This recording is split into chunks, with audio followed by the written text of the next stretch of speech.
Hi, I'm Simon Hill and you're watching Purebred Reds Adelaide United Fan TV. Hi, I'm Daniel Mullen, former Adelaide United player and Asian Champions League winner with Western Sydney Wanderers. When it comes to any of my soccer needs, I do my shopping here at Soccer Locker. An Australian-owned and operated business, the store is located at Shop 5 of 181 to 183 Grange Road, Findon. Founded in 2017, Soccer Locker was introduced into the market to fulfil all the soccer-related needs of Australians, providing a huge range of quality clothing and equipment ranging from soccer balls, team kits, goalkeeper gear, accessories and much more. Recently arrived stock also includes stunning retro kits from some of our favourite past eras as fans of the world game. Soccer Locker is a specialist in premier range boots, Adidas and Puma, goalkeeper gear and licensed merchandise. Visit us online at www.soccerlocker.com.au with free delivery Australia-wide.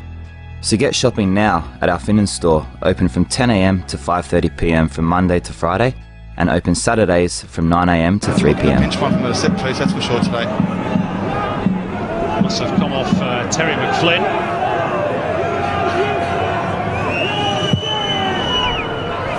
Flat delivery and it's headed into the back of the net by Kristian Rees, who celebrates a goal on his 100th A-League appearance. Gold Coast lead.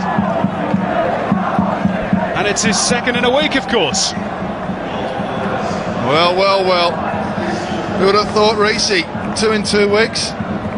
Got one last week, a tap in this time, a powerful header as well. Driven in by Robson, and where was the marking by Sydney FC? Hands on hips.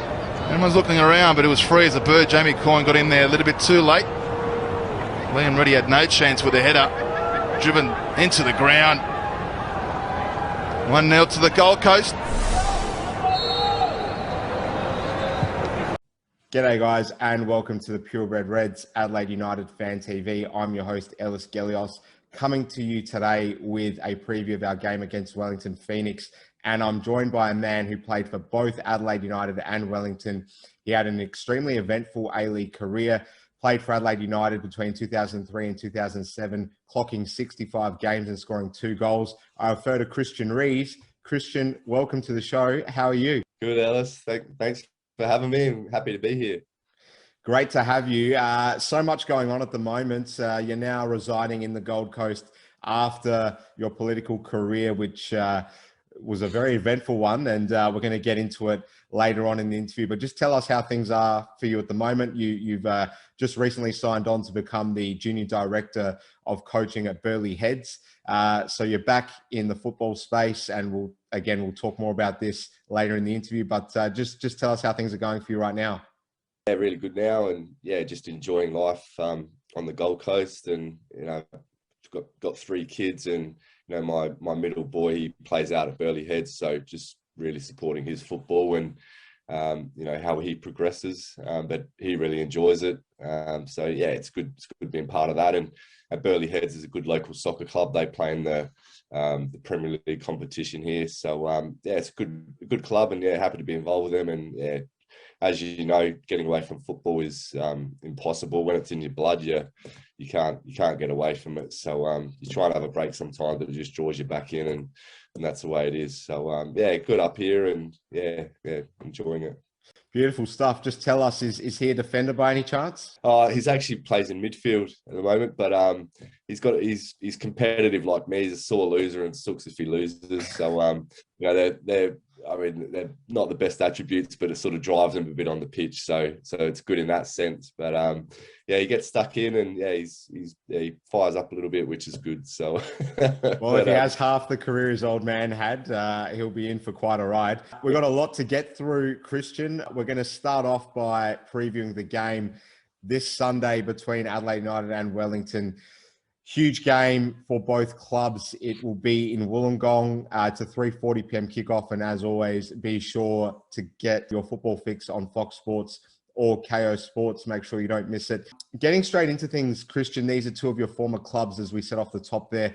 Let's start with Adelaide firstly. In recent seasons, we've seen a lot of promise shown by Adelaide United, but there's always been signs that the team isn't at a level where we can really push for a championship.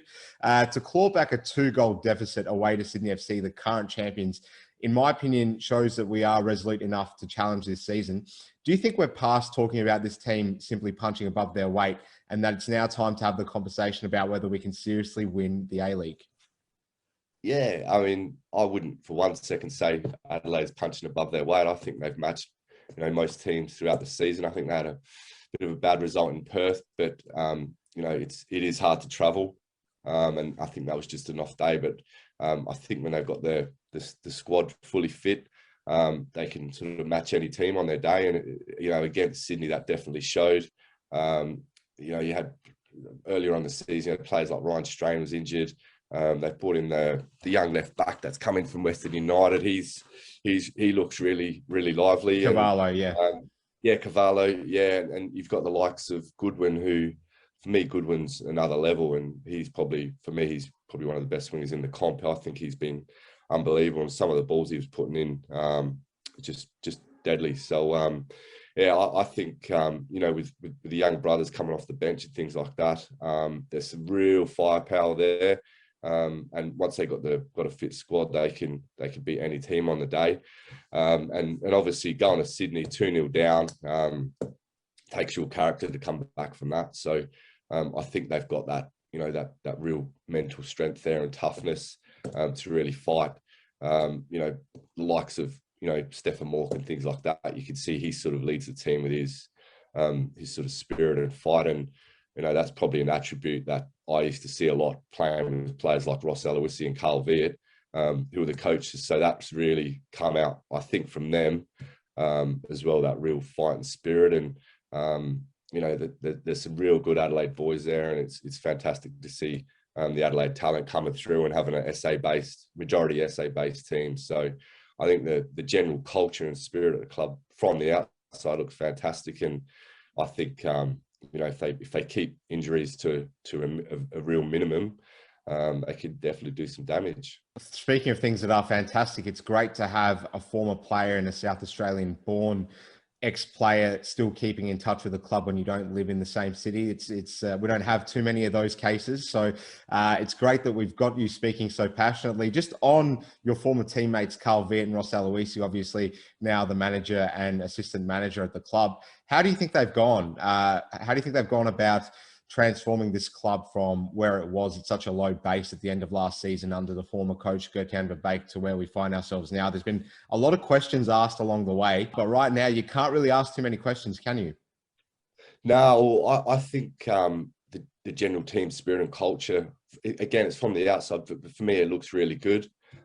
Carl's an honest, straight up guy, and he won't beat around the bush. He won't mince his words, so you're going to get a lot of honesty out of him. For me, I was a bit apprehensive, with losing players like Riley McGree, Miliosnic. I thought they were really going to struggle. So I think the signings have been fantastic that they've made, and obviously injuries plays a big part in that in a squad. But I think the signings, I think getting Goodwin back was massive. So hats off to people like Bruce Gite in the background and things like that. But for Carl and Ross, I know their characters as people by playing with them for a long time, and they're real strong characters, and you can sort of see that come out in the players on the pitch. So I think the club, again, it's from the outside. I don't know a lot what's happening, but from the outside, it looks really good to me. I think they're in a good spot. I think Carl, he's done a bit of time in the local scene there, with the development teams in South Australia. Ross has done a lot of time. He did some time with the Matildas. He's assisted with the Raw. I think the experience there is fantastic. So I think the club's in a real good spot. And I think the signings have been key to where they're at now, and obviously maintaining the fitness is important, and trying to sort of negate any injuries. So I think they're in a really good spot. And again, from the outside, I think the club looks really strong. Another one of your ex-teammates, Michael Brooks, told me just a week or so ago that he thinks that the current makeup of the squad reminds him a lot of our first season in the last NSL season. Do you resonate with that at all? Yeah, definitely. it was a fairly experienced squad, and at the time there, Cozzy made some fantastic signings as well. He signed Fernando Rec, but he brought Richie Alagic back to the club as well. There were a couple of little, only 2 players, but they were massive. I think Fernando might have been the first year of the A-League, but players like Richie Alagic came back, and that was massive. Richie's probably one of the best right backs I've ever played with.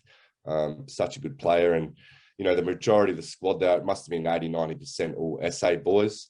And I'm a big believer, with A-League squads, they should come through that state system and be the majority from that state. I think it's imperative, and I think South Australia as a football state has really done that well, and you can see these young players coming through, the majority from SA, and you see a lot of them going into state now. So if anything, we're really doing well developing players, and I think the club with football in general is in a good spot. And to see all these SA boys, it definitely feels like there's a feel about the first couple of years at Adelaide United, which is great. Here, Kristian. We will jump on to the next point. So our record against Wellington Phoenix from an Adelaide perspective is utterly superb. We've won 20 of the last 40 games played between these two clubs historically, whilst they've only beaten us 9 times. Do historical records like this weigh on the minds of players across both camps in the lead up to such a crunch match? Yeah, I mean, a lot of the times media will bring up records like that, and you'd like to think as a player it doesn't really affect you, but it's almost uncanny where some clubs just don't do well against other teams. So it seems like Adelaide's got that sort of mindset over Wellington. So it plays into a little bit, but as an Adelaide player with that record, you wouldn't want to go into a game just thinking you're a shoo-in to win it. So Carl would probably make mention of that it's irrelevant, it doesn't matter, and then you get into the game sort of ready to go 100%. So I think it does play in a bit, but again, Wellington is sort of in an unusual position where they spent the whole season sort of away from home, so that's tough for them, and credit to them for being able to do that. So they've almost got a home in Wollongong now. So it'll definitely be a tough game, but I think Adelaide are in a great spot at the moment. Yes, can't disagree with that. I want to ask you, it's been almost a year since we last played Wellington. The last encounter between these two sides came in July of 2020. This is extremely unique for the A-League. Do you think there's a strong likelihood we might therefore see both teams playing quite conservatively to try and figure out one another in the opening passages of the match? Oh yeah, well, sometimes you have an idea about a game.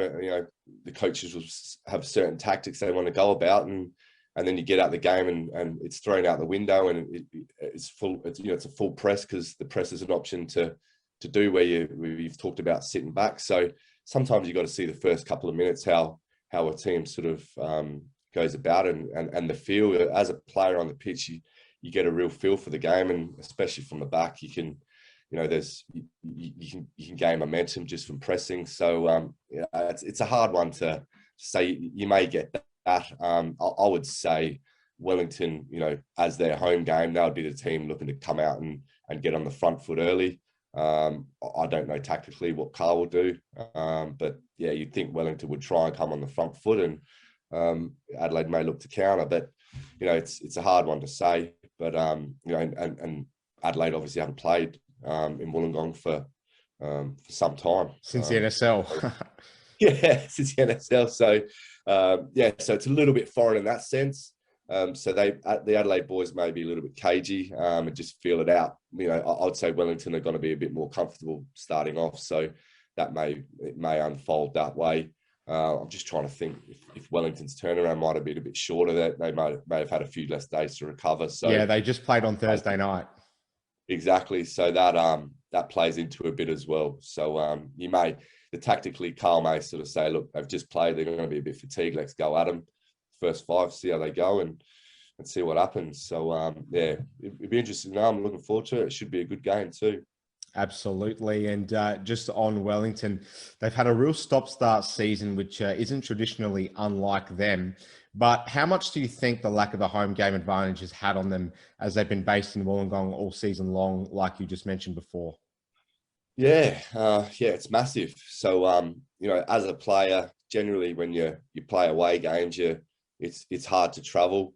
You might, I remember having to travel to Brisbane to play the Raw with Adelaide, and you get off the plane and the humidity sort of hits you as soon as you walk off the plane. So, and you can't acclimatise to that quickly. Going to Perth, you're a couple of hours behind.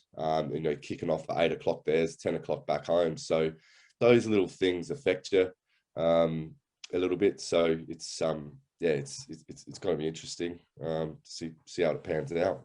You spent plenty of years playing in the K-Tin. Obviously, it's got a, well, you spent the 1 year there. It's got a certain feel about it. It can be quite overawing for away teams when Wellington are at their best. But we're talking about so much more than just that being lost. We're talking about players having to rent out a home away from their families for an entire year.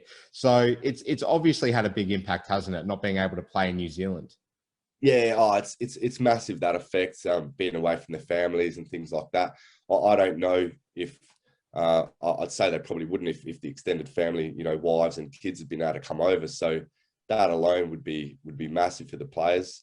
As a coach, you would probably think that Uffy would try and galvanise the team together and have a really close-knit group of boys that are spending more time together than what they would be if they were at home. So that may be something that they could try to use to their advantage. But, when you're away for a long period of time from home, it would be hard. So, maybe they're getting a bit comfortable with it now and getting used to it. But, credit to them, credit to the boys who've been able to do it, because it would be really hard.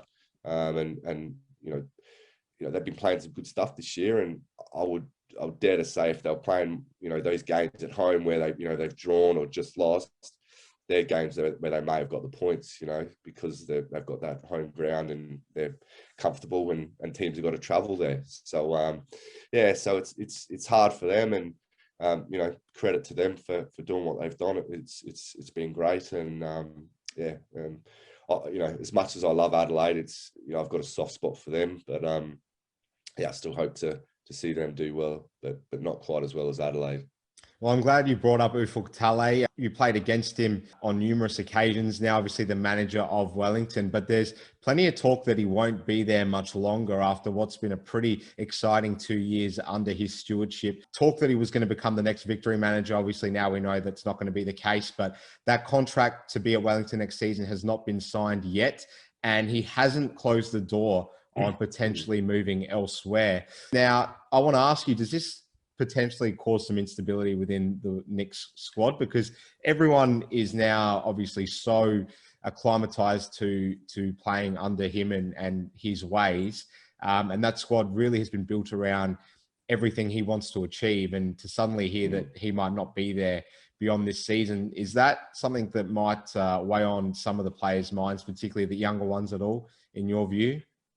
Yeah, again, players would, you would try not to let it play on your mind, but if anything, it probably affects the squad and the longevity of the squad. There may be players now that if he had signed now, he'd be looking to sign them on again for an extended period, building into the coming seasons, and that sort of gives you a bit more stability now if that players have signed for following seasons, and getting rid of that uncertainty within the squad. So if you've got that stability and boys have signed on for following seasons, you can sort of galvanise the group there and try and achieve something now. So I definitely think it affects things. Boys may be keen to stay on with Uffy and maybe looking at other options now, the fact that they don't know if he's staying on. So it is a hard one, and it's disappointing for Wellington as a club, because I think they're a good club, and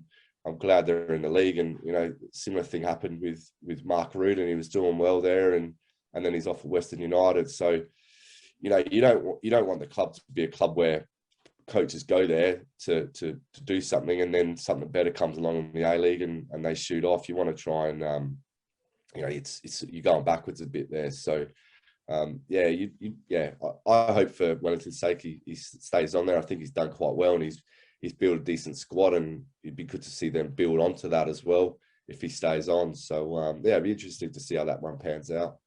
Absolutely. Well, there's been a lot of memorable games played between both these clubs. So before we get on to getting your prediction for the game, I want to ask you about some of your favourite memories between matches featuring both of these clubs. I'm going to reference one straight off the bat.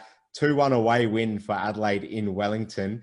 You were playing on this day for Wellington. It was the first year of the Phoenix in the A-League, and we really had to fight hard. And your old mate, Lucas Pantelis, I think, scored the winner on that day, or it might have been Agostino, but I know they both scored on that day. You, obviously, prior to that season, you played in plenty of games between Adelaide United and New Zealand Knights. Had that one season where you played for Wellington against Adelaide United, but a lot of good memories, I'm sure, featuring both these teams. Which ones spring to mind most for you? Yeah, well, that game we played in Wellington where Adelaide beat us. I think that was the first time I'd played Adelaide since I'd left, so I was pretty fired up for it. And obviously Adelaide were as well. I think they scored early. I think it might have been Lucas that scored first to memory. Yep, my I think you're right. teammate Lucas, good old Lucas, and then Paul Agostino. I think it might have been a header to memory, but yeah, I was emotionally fired up for that game. Yeah, unfortunately we didn't win it, but to memory, I think they'd drawn 2-2 in Adelaide there. But yeah, it was a good game, and we actually played a game the next day against LA Galaxy, so I had to back up for 90 minutes. So that's my memory from that, playing 2 games back to back and being absolutely exhausted after playing Adelaide. But yeah, every time I played against Adelaide, whether it was for Gold Coast United or for Wellington, the best memory was being at High Marsh or Coopers now. I just love that place, and it's the best place to play football in the country for me. It's amazing, and you know, SA should be proud to have such a good facility. And we almost lost it, Kristian. Thankfully, the one good thing COVID did was keep Coopers Stadium in Adelaide United's possession for the next 15 years. But that's another matter. We'll save the politics for later. I need your prediction. Who wins?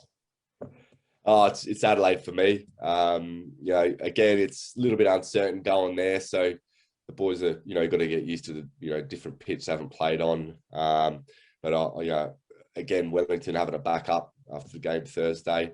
Yeah, I think, you know, Adelaide are just a bit too strong. You know, and again, as much as you know, there's a bias towards Carl and Ross being ex-teammates. I think they're doing a great job. I think tactics-wise, they're really good, and yeah, they'll get up and get the points there. Well, when you were just speaking before about the fact that you're always fired up when you came across Adelaide United, you weren't lying. That picture behind me of you playing for Wellington, I think you've just put Travis Dodd into the floor there. I can take your words quite sincerely. We're going to move into your biographical interview. Such a fascinating career, Kristian. Really a unique A-League character considering everything that your career threw up for you. But before we get into the later crux of how it all unfolded for you, we'll go right back to the beginning. So Kristian Rees, 65 appearances for Adelaide United, nearly 150 professional matches across your career, born in Adelaide, having played for Salisbury United, Para Hills and Adelaide City during the earliest phase of your career. Tell us about whether football featured much in your family background and what your introduction was to the sport. Yeah, well, my dad played. He came over from the UK when he was about 19. He was a decent player. Peter Gardner, his name was. He played out at Mulberry and had a good career there. My uncle played as well. He played out at a club called APAC, which is non-existent anymore. That was out in Elizabeth. So that was my introduction to it. A young boy going on my uncle's games and my dad's games. My dad played at Para Hills for some time as well. So I was always around football. I just loved it. You know, I was always kicking the ball. I learned to walk kicking the ball, and I think, you know, when it's in your blood, it's in your blood. You can't get away from it. And yeah, started playing out Elizabeth Grove. It was now where the team actually trained. The training facility was my first club, Elizabeth Grove. So I grew up on the street down the road, and it was just in me, and I just always loved it. And it was great. And I was lucky enough at 19 with Para Hills. Joe Mullen came as an overage player to Para Hills, and one of the great guys, nicest guys in football, Joe, and he got me a trial with Adelaide City with Zoran Matic, and I trained there for some time, and then Zoran pulled me in one day and said, you're improving, you're doing well, you're working hard, and he put a contract in front of me, and I didn't even bother looking at what the figure was. I signed it, and that was it. It was a professional contract, and walked out, tear in my eye, and sort of went to ring mum and dad and things like that. So I'd grown up going to High Marsh with my dad, watching Adelaide City, and the likes of Tobin, Ivanovic, and Joe Mullen, Serge Melter, Maxwell, Steve Maxwell, and things like that. And I just loved Adelaide City, and I just enjoyed being around the game, and that was my sort of that was part of my football growing up. And as it happened, Adelaide City folded and Adelaide United came in, and the rest is history. That inaugural NSL season, let's discuss it. You're a foundation player and a permanent fixture in the heart of our defence. A spectacular time that it was, and a superb season. Kristian, I'm sure I'm right in assuming it might be a period that you still hold in very high regard, looking back on the entirety of your career. Yeah, well, for me, the Adelaide United days were my favourite. Looking over the whole thing, especially the way the club was formed within weeks by the federation, and Gordon Pickard and Nick Bianco came in and supported us. It was fantastic. And the very first game, they turned away people at the at the turnstiles, and when we walked out for the kickoff against Brisbane Strikers, to look up and see High Marsh just jam packed and people standing on the bridges and things like that, we all get goosebumps. I get goosebumps talking about it now, and at the time it was just unbelievable. And all my family were there, family and friends, and it was just amazing. So, and as it was, a lot of us were still working at the time, and I was still working with my old man. He was a bricklayer. So we went on to win that first game 1-0. And the next day I was up early in the morning with Dad, 6 in the morning. We were off to work. Wow. And I was going to labour for him, knocking up a mix, at 6 o'clock in the morning. We stopped at the servo, and Dad went and grabbed the paper, the Advertiser, and got back in and chucked it on my lap. We're on the way to work, and the front page had us walking out, Adelaide United, the day Adelaide United. And I was off to work with him, with the glow of just playing in front of a packed house, the first ever game for Adelaide United. And I was knocking up a mix for Dad to start laying bricks. So it was just, but those things are sort of what make you. And that's what I loved about it. I went and worked with Dad, and then I was at training with Adelaide United that first year. And, it sort of molds your character. And that's why, I loved it so much. It was massive. So, it was fantastic that first year. And then obviously leading into the first year of the A-League, we had that big gap.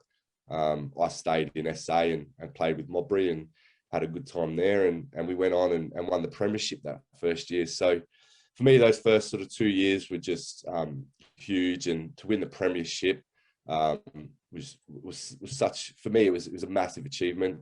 And for the club, it was just, it was fantastic. And, I still talk to a lot of the boys that were involved there, and there's just a warm feeling when you talk to those boys. And for me, it's really good to see the club have people like Carl and Ross there, and Bruce and things like that, because they were there in the early days, and they're really good football people. And you could see the way they go about what they do, that they really care about the club. And I think that's what you need for a football club, like a real good culture and soul. And I think Adelaide have got that. And I'm just proud to have been a part of it. And, again, I'm up here in Queensland, but I always watch from afar and want the club to do well.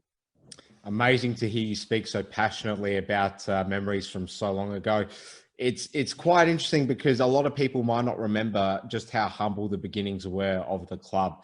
You can actually go back and look at some pictures of the first ever trial game you guys played. Didn't even have a kit. It was some white Umbro Guernsey that you're seen wearing, actually, Kristian. But that first NSL season, we almost did the unthinkable, really. You playing at the heart of defence alongside Michael Valkanis. It must have just been an incredible year. I mean, and for you to have still been working as well,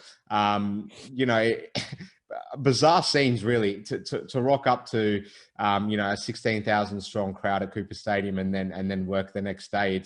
I can't think of anyone else that was doing that. I'm sure there might have been some, but what an incredible period of time that was. Did you think though that we'd really kick on like we did in the early A-League years? Because we obviously had that hiatus. You went off and played for Modbury just to keep yourself busy in a football sense. Did you believe that we'd translate that initial NSL success into those early A-League years like we ended up doing? Yeah, well, I mean, it's hard to know what sort of squad we're going to have that first A-League year after the gap.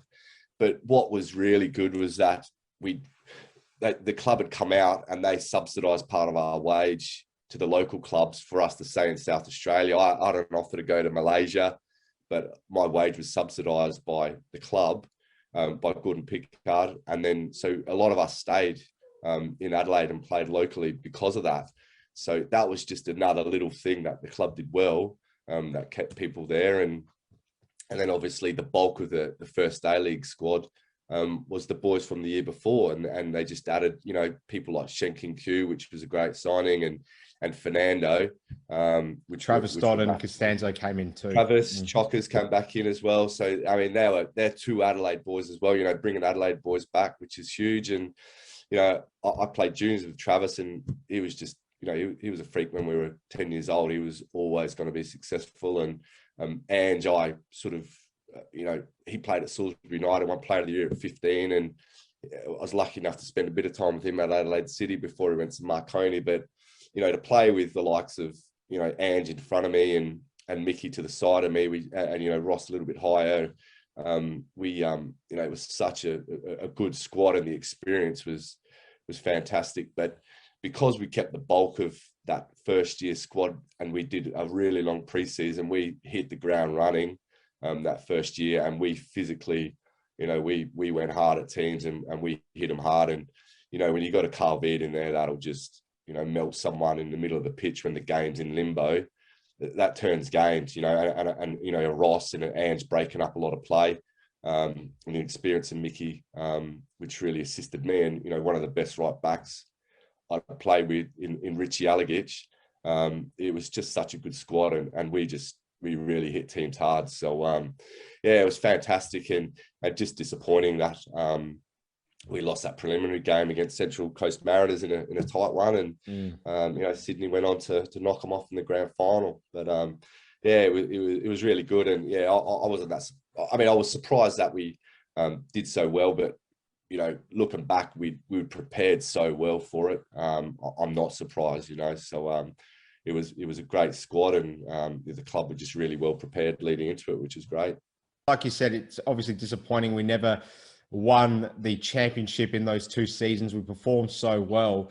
Why do you think it was that we always burnt out right at the end? Obviously, the infamous 6-0 loss, and in 2005-06, really, we did underachieve considering we won the premiership. Why do you think it was that we never had that last bit of luck that we needed?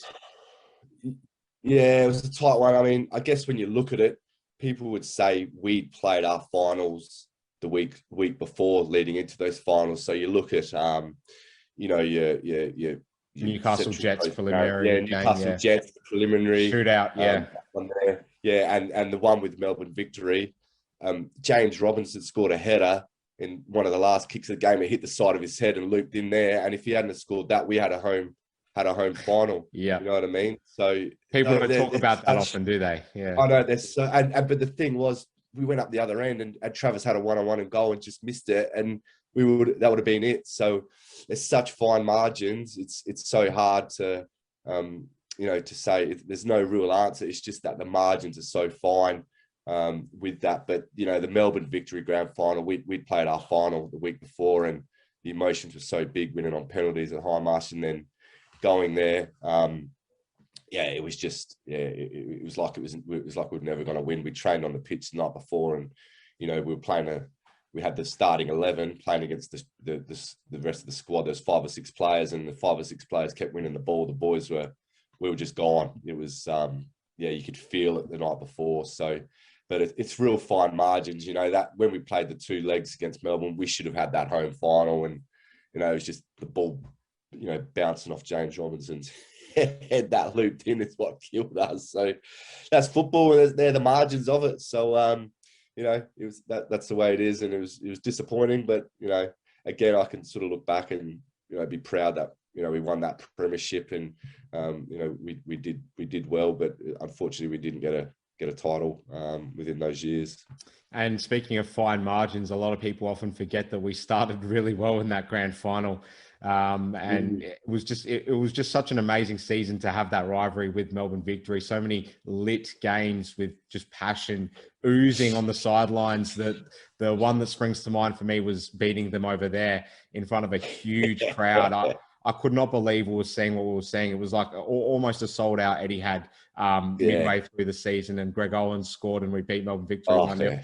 First team to beat him that season. Yeah, they'd won. They hadn't lost at home. This is one of my favourite games of that year. Grego, such a nice guy.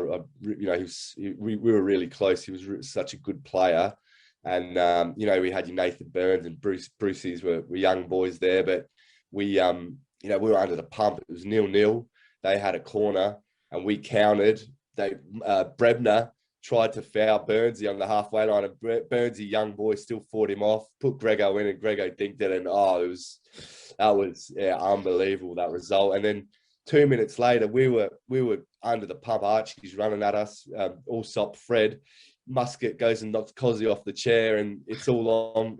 The hell breaks loose, but we were on the pitch on our haunches, ready to pass out, and that put us over the top. That gave us that little extra burst to hold off, and that was one of the best wins that year, that game. And it's funny that whenever there's highlights, it's always Muskie knocking Cozzy off his chair, but that actual game in itself was just unbelievable. And emotionally, it was such a big game. And I'm not sure if that was the year. I think we went on to win about 7 in a row. It might have even been on the back of that, but huge that was. And great memories of that game. And good old Grego thinking the keeper there was just it was a great result. Those were the days, that is for sure. We're going to move on here, Kristian. So I want to ask you now about the conclusion of the 2006-07 season. John Kuzmina exited the club, and so did you. Can you talk to us about why you departed the club as a foundation player in your prime? Obviously, it didn't quite appear that, it was a normal decision to be made. And obviously, in retrospect, you speak so passionately about your time at the club and how you're really a supporter now. So why did it come to you and the club going your own ways? Yeah, well, that was almost a turning point in my life, really. I loved Adelaide and was glad to be a part of it. And, I did miss, I was on the bench for that second half of the season because we kept on winning games, and Cozzy would never change a winning team. And that led all the way into the finals. So I didn't get to play a lot of games, but a lot of the boys had actually extended their contracts for 3 months to pay in that Champions League campaign. And I did that and made the assumption that, all's rosy, I'll get another contract. And all of a sudden, we got thumped and Cozzy got sacked. And I was, again, I was sort of all okay about it and played every game in the Champions League. And then that finished. All the other A-League squads had pretty much put their squads together. And Aurelio pulled me in and more or less said, I don't have a spot for you. We're not signing you. And I sort of looked at him and laughed at the time and said, you're joking, aren't you? Because I was actually quite close with Aurelio. We spent time at Adelaide City, and I really looked up to him. He was a great player and a good role model, and he took the reins, and that was it. So that was sort of the day. People always used to say to me, there's no friends in football, and I never really knew what they meant. But that was the day I walked out and sort of said, oh, that's what it means. So that was sort of the time where it opened my eyes to football, and that's the way it worked. And I wasn't going to spend my whole career in Adelaide. So it was what it was, and I learned from it, and had to move on, and that's the way it was. So I moved on, and that was it. But if I look back, I gladly would have spent all my time in Adelaide and played there. I loved the club. I was there from the start. But as they say, that's football, and that's what happens. It can be beautiful and it can be brutal. There's no doubt about it. But in any case, you moved on. You had a strong season playing for Whittlesea Zebras in Victoria before then joining Wellington Phoenix. Played 9 games for the Knicks and scored 1 goal during the 2007-08 season, but a short-lived time in Wellington as you were unable to agree terms with them at the conclusion of that season. Summarise your time in Wellington and why it came to be that you were to depart after just 1 season there.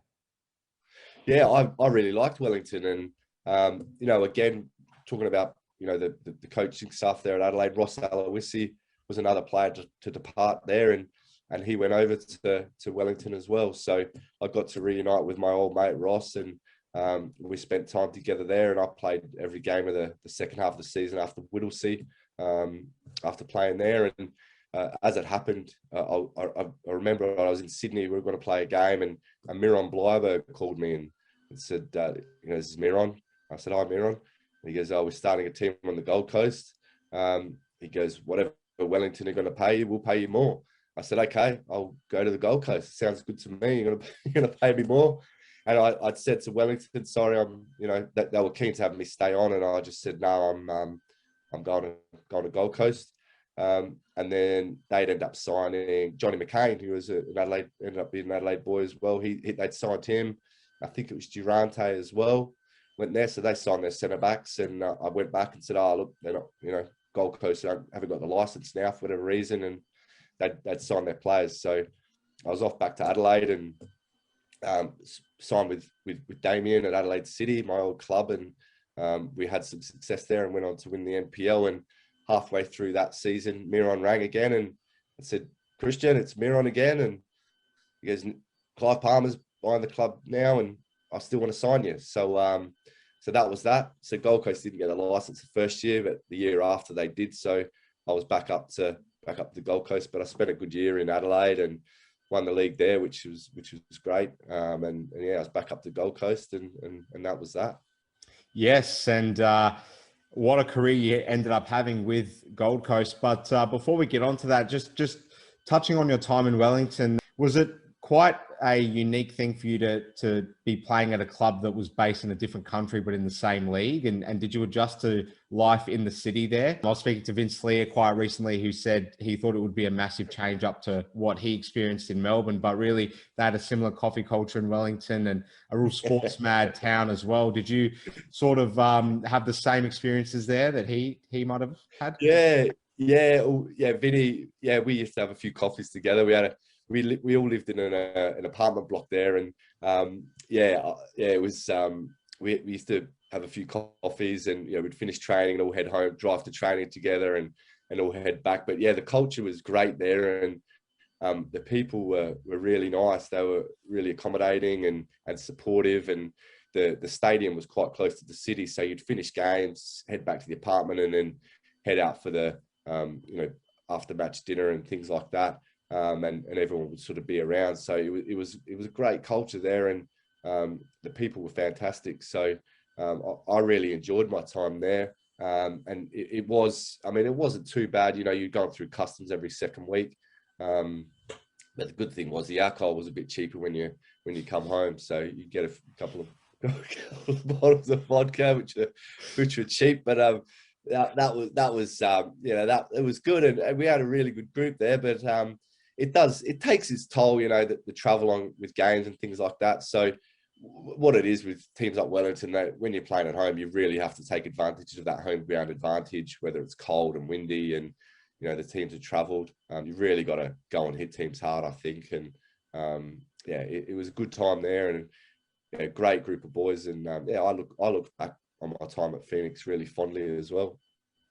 Great stuff. Well, it was the point in your career where you made the move to the Gold Coast after a brief stint playing for Adelaide City, your boyhood club, in 2008. You joined the illustrious expansion club that was Gold Coast United under the high-profile owner Clive Palmer. no one really knew what to make of Gold Coast United before they got off the ground, but it ended up really being the golden years of your career. So talk to us firstly about how the Gold Coast connection came about.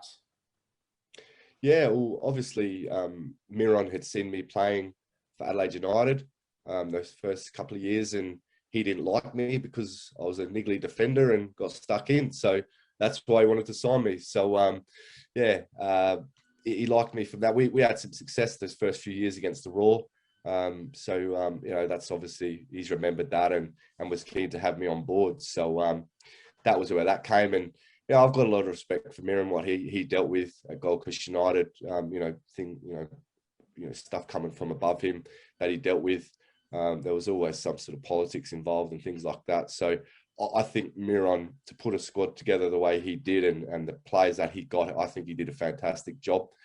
That first year, I was, again, I look back on that and it was disappointing we didn't go off and win that league. At least the premiership, we were sort of within a point at one stage and then went and lost, I think, to North Queensland up there, and that was sort of sitting down the bottom. So that was the make or break time, and that's where we sort of fell over. But I loved playing here in the Gold Coast, and of course, Seabus at the time, we weren't getting crowds, and there was all that rubbish going on with closing the gates and that. But as a player, I was old enough not to worry about that, and I just enjoyed getting on the pitch and playing. And even if there's a couple of thousand there, it was good. We were playing good football.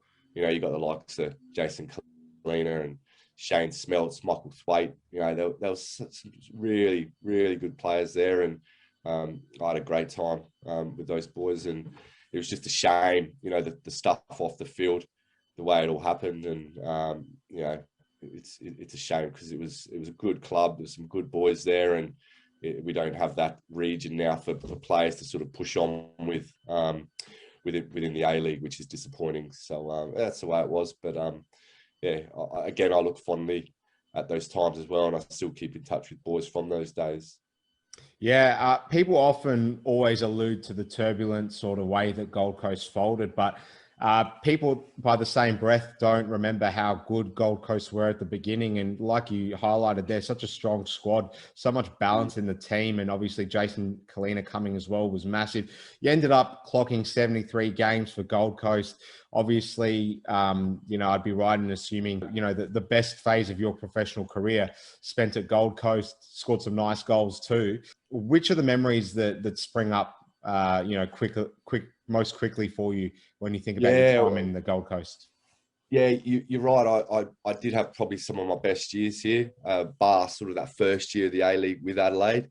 But I was just, my mindset was just on work ethic and getting really fit. And I was so fit the years I was there because, when you hit 30, 31, the end's in sight. So, but I think in general, centre-backs can have their best years around those early 30 years. You've got the experience there, you know how to organise, you can talk to the younger players around you.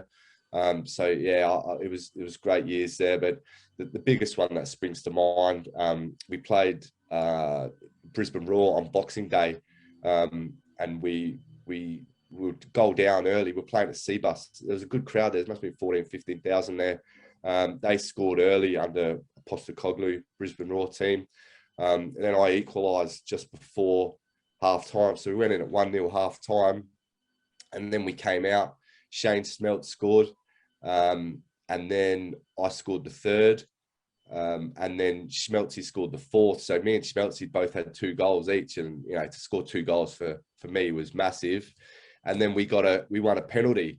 So I went up to Schmeltz and I said, Schmega, mate, come on, I'm never going to score a hat-trick in my life.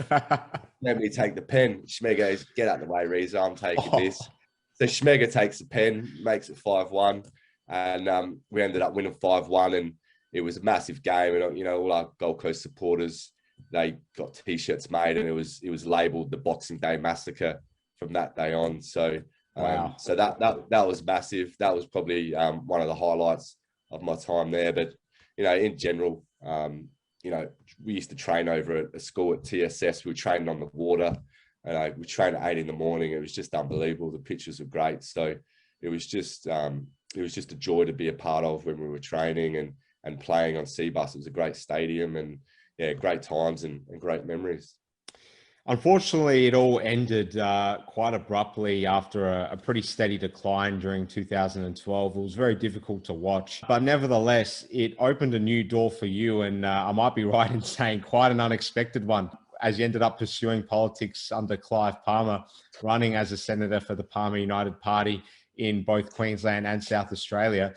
A hugely interesting period of time, and really you're one of the only A-League personalities that I can think of that has then gone on to dabble in politics. So tell us about your political career as a whole and the types of crazy stories you have from that time, such as taking a private jet to Papua New Guinea with Clive Palmer on a heavily guarded one-night stay. Just crazy stories. Tell us about it. It was crazy, and Clive was nice enough to offer me a job when the club folded, and I was at a crossroads there with my wife just having a baby. I just bought a house. We're just about to get married, and we made the decision that we needed the stability. We wanted to stay on the coast, and he gave me the job. So I started off sort of driving his cars around and maintaining his Bentleys and Mercedes and things like that, which was all good fun. But I had the stability there, the wage, and with young kids, it was good. But we spent time traveling on private jets and flying around the country. And like you said, we went to a meeting in Papua New Guinea, and flew on the jet, got there in a couple of hours. We're on one of the fastest private jets in the world. The citation 10 it goes 0.92 of a Mach. It was frightening getting on this plane. So went there and met the Prime Minister's meeting, and we were followed by armed guards and things like that. But it was good. But one of the federal campaigns, the first year, 2013 election, we had a Irish band. He had his jet. It was about an 18-seat jet. We travelled around the country, going to press conferences, setting up. We did a couple in SA, and this Irish band would be on the jet, and this Irish band would get their guitars out and start playing all this Irish music, and we'd have sing-alongs on the jet while we were traveling all around the country going to these press conferences. So it was a wild time, and Clive ended up winning his seat up here in the sunny coast, and I spent a bit of time going down to Parliament. Clive got involved with a few people there, and they used to have soccer games in Canberra on a Wednesday morning. So he'd get me and another goalkeeper, Scott Higgins, who actually spent a bit of time at Adelaide United as well. We'd fly down to Canberra, and we'd play in the game with the Senators and have a good kick around with them. And I remember one game we played against the Russian embassy, and Clive seemed to think they were all Russian internationals. And we went there, and cameras were there, and Stephen Conroy, who was the senator at the time. Well aware of him, I watch him on Sky News. Yeah, he was a nice guy, actually. The cameras are there. He'd had some uproar the day before in Parliament, and the cameras were there watching him, and they were filming him when we were playing. And one ball bounced, and he went to clear it. He hoofed this ball and ended up going top corner. And Stephen ran off celebrating like he'd scored a worldie, and we pulled him after. And we said, "Stephen, you were bloody clearing that ball," and you were just clearing it. He goes, no, I was shooting, and we got stuck into him and said, "Bull, you were bloody clearing that ball, mate." And he just laughed, and we had a good laugh about it. But that's the beauty of football, you meet these people, and there might be senators in federal parliament, but that's the connection you can make with football. So that was sort of some of the times there, and there were some great times. But it was definitely interesting getting in that political scene and meeting some of these people. But it's politics isn't something that I envy, and I try to sort of stay away from that now. It's football. Football is a passion, and that were interesting times doing that. But it was a good time, and look back sort of on that fondly as well. It was a good experience, but that's what it was, and I've moved on. Tell us about what Clive Palmer was like away from the lens, because you obviously spent a lot of time with him. You got to see him for who he truly is. So give us a bit of an insight there. Yeah, he's a very kind, humble man, to tell you the truth. He's really family orientated, loves his family. He's passionate about supporting them, and he's probably one of the smartest guys I've ever met. He's really smart, and That's, for me, that's why he is where he is. But you talk about work ethic within football. His actual work ethic is staggering. He'd be up at the early hours of the morning, dealing with contracts and things like that, and he'd be working till 10 o'clock at night and get a few hours sleep and he'd be up working again. So he's passionate about the country, and his work ethic, as well as his intelligence, is second to none from people I met. So he's a little bit different to what you see in front of the camera.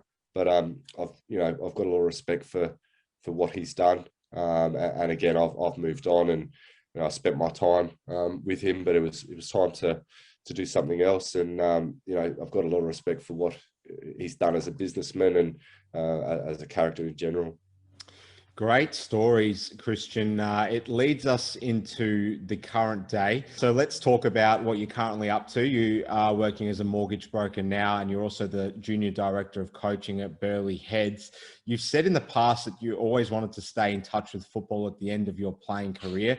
And while you're now in that space, as well as telling us about how you're progressing in the role at Burleigh, tell us what the future might hold for you in a football sense. I note that you've gone on the record saying you want to do your A license, or you've done it already. Obviously, you've now got plenty of time to think about what's next for you in football, along with this part-time role at Burleigh. So talk to us about how it's all going and where what the future might hold for you. Yeah, well, I mean, I wouldn't say it's a bit of a crossroads, but again, I can never get away from football. It just draws you in, and I love it, and I'm passionate about it. And my son's down there playing at Burleigh, and I'm the junior coaching director there. So I think it's important, or it is important, that kids receive good coaching. So to try to develop them and push them on. So I'm trying to help in my little way there with that. And as well as that, I'm working for myself now as a mortgage broker, and it's a career that I've always liked the idea of, and it's good to try and help people in that sense with loans and mortgages and save a bit of money. So I enjoy that, and if you can help people save a bit and achieve a dream of buying a house, it's good to try and help in that small way. So that's enjoyable. And in a football sense, yeah, I'm keen to do my A license. I've done my B. So as I develop in this role as the mortgage broker and get a bit more stability there, I'll look to do my A and just see how things pan out in the next couple of years. But I'm passionate about football, and it's good to see old teammates still involved in the game and doing well, and I'll just see how things pan out with that. But still being involved with Burleigh is good, and my 8-year-old son's down there, and he's enjoying his time down there, and he's got that competitive streak and that fight that I tried to sort of really use that I had. He's got that as well. So it's good, and yeah, it's just good living on the Gold Coast and trying to find that balance of work and football and seeing how the next few years pan out. You are a proud South Australian, so talk to us about whether we'll see the day where you end up, coming back and potentially retiring in SA. Is that something that you and the missus have spoken about at all? We haven't spoken about it a lot. We have spoken about how much we enjoy it up here. But as I mentioned earlier, I really do miss the football scene in South Australia. I think people underestimate the football that's played in South Australia and how good it is there. The culture there, the diversity, I think is excellent, and the infrastructure that's been established in South Australia is fantastic. So I really miss that football scene there. We don't have it as much here on the Gold Coast, a little bit more in Brisbane, but it's not as strong here on the Gold Coast, with your rugby leagues and, people surfing and, that outdoor. There's so many things to do here. So you don't have that, full drive for the football. So, I'm not sure if you'll ever see me back in South Australia, but you can never say never. But one thing's for sure, I'll always be watching the Reds from afar, and I'll be screaming at the TV, when the boys are putting goals away, because the good old Reds love the team, and I really want them to do well. We sure love hearing that. Well, Kristian Rees, one of the best South Australian players to come out of the modern era, a great character of the A-League. It's been interesting. It's been a very, very valuable interview to get some of these insights. Clive Palmer, playing at Gold Coast, the early days at Adelaide United, just such treasurable memories.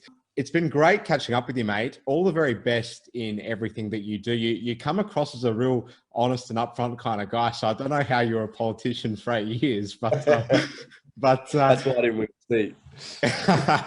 It's been great catching up with you, Kristian Rees. All the best with everything, and enjoy the football. No, well, a pleasure to be on the show, and it's really, I enjoy talking about those old memories. So it's great that you've sort of dug a few of them up, and go the Reds, and thanks a lot, and all the best to the boys for the rest of the year. Thanks for having me. Thanks for watching, guys.